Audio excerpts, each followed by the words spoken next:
दोस्तों, आज का दिन भारत के आत्मसम्मान और उसकी सैन्य शक्ति के इतिहास में स्वर्ण अक्षरों में लिखा जाएगा। समय का चक्र घूम चुका है। कल तक जो ताकत चीन और उसके समर्थकों के अहंकार का कारण थी, आज वही ताकत भारत के कदमों में है। एक ऐसी रिपोर्ट सामने आई है जिसने बीजिंग से लेकर वॉशिंगटन तक खलबली मचा दी है। भारत ने वायु शक्ति के मामले में चीन को पछाड़ते हुए दुनिया में तीसरा स्थान हासिल कर लिया है।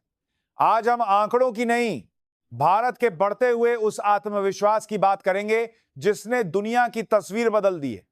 दोस्तों, सबसे पहले बात करते हैं उस सबूत की जिसने चीन के पैरों तले जमीन खिसका दी है।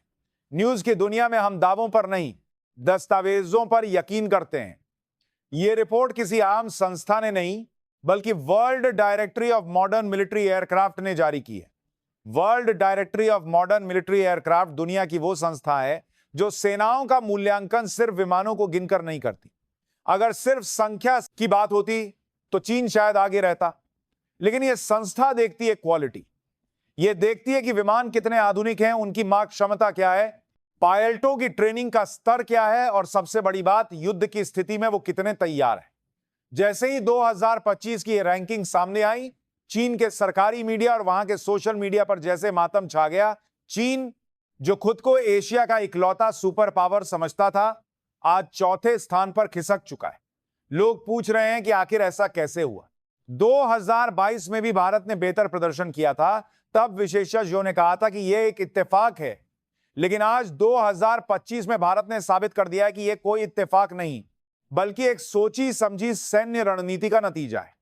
दोस्तों, अब सवाल उठता है कि भारत ने यह मुकाम कैसे हासिल किया। इसका जवाब हमारी वायुसेना के बेड़े में छिपा है। हमारे पास राफेल जेस फाइटर जेट है, जिसकी काट आज पूरे एशिया में किसी के पास नहीं है। हमारे पास सुखोई 30 है, जो हवा का सिकंदर माना जाता है। और सबसे गर्व की बात है हमारा स्वदेशी तेजस। चीन अक्सर अपने 5th जनरेशन विमानों का डिंढोरा पीटता है, लेकिन हकीकत यह है कि भारत ने तकनीक और गुणवत्ता के मामले में बड़ी छलांग लगाई कि वायुसेना अब सिर्फ विमान खरीदने वाली सेना नहीं रही। आज हम एडवांस्ड मीडियम कॉम्बैट एयरक्राफ्ट जैसे प्रोजेक्ट्स पर काम कर रहे हैं, जो आने वाले समय में भारत को अजेय बना देंगे। एक और महत्वपूर्ण बात जो है ट्रेनिंग। विमान चाहे कितना भी आधुनिक हो, उसे उड़ाने वाला पायलट कैसा है, जीत उसी पर निर्भर करती है। हाल ही में ब्रिटेन के साथ हुए एक ऐतिहासिक समझौते ने पूरी दुनिया को हैरान कर दिया। आज भारतीय पायलट ब्रिटिश पायलटों को ट्रेनिंग देने जा रहे हैं।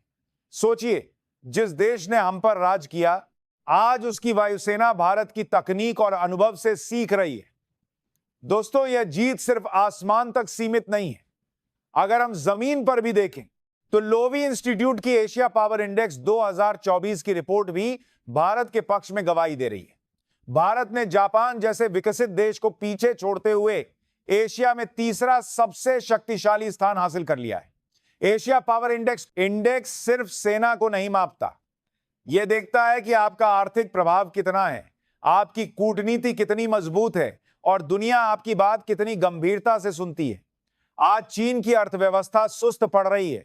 जापान अपनी बुजुर्ग होती जनसंख्या से परेशान है, लेकिन भारत अपनी युवा शक्ति और मेक इन इंडिया के दम पर रॉकेट की रफ्तार से आगे बढ़ रहा है। दोस्तों, एक समय था जब हम हर छोटे पुर्जे के लिए दूसरे देशों के सामने हाथ फैलाते थे।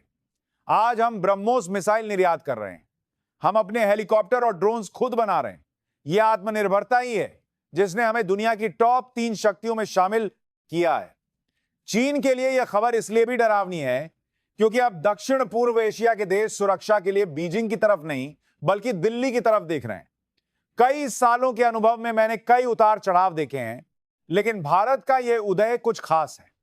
यह सिर्फ एक मिलिट्री रैंकिंग नहीं है, यह एक 140 करोड़ भारतीयों के संकल्प की जीत है।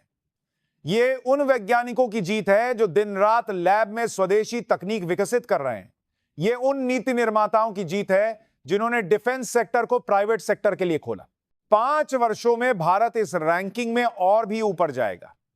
जब हमारा अपना स्वदेशी 5th जनरेशन फाइटर जेट तैयार हो जाएगा, तब मुकाबला सिर्फ अमेरिका और रूस से होगा। चीन तो अब हमारे रियर व्यू मिरर में रह गया है। अंत में मैं बस इतना ही कहूंगा, ताकत सिर्फ हथियारों से नहीं, इरादों से आती है। भारत के इरादे अब आसमान से भी ऊंचे हैं। यह खबर हर उस हिंदुस्तानी के लिए गर्व का विषय है जो अपने देश को विश्व गुरु के रूप में देखना चाहता है।